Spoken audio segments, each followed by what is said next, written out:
I'm sharing my absolute favorite Hyderabadi dessert called Khubani Ka Meetha. I'm using 1 cup of dried apricots that I roughly chopped up.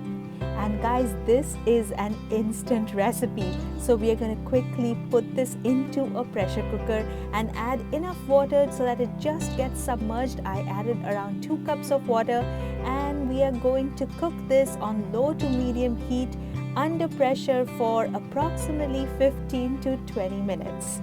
That's it.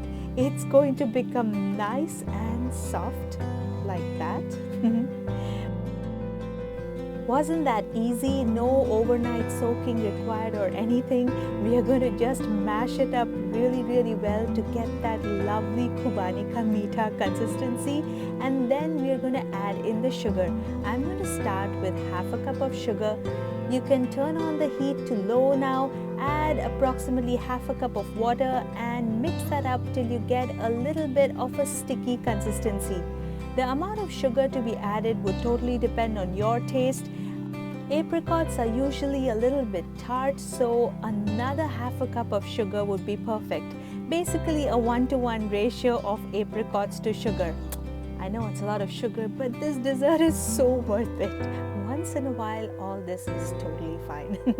A pinch of salt, a good mix, and Khubani Ka Meetha is ready. Some people like to add a little bit of cardamom powder. That is up to your taste. This beautiful dessert reminds me of those Hyderabadi weddings I used to attend. Oh my god, with some cream or vanilla ice cream and some nuts. This is such a treat. You can also use it as apricot jam on bread.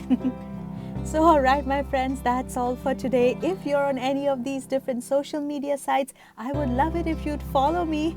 For written recipes, you can always visit my blog. It's called noopursindiankitchen.com. And if you haven't subscribed yet, please do, because I post exciting recipes like this every week. Press the notification bell so the next recipe comes straight to you.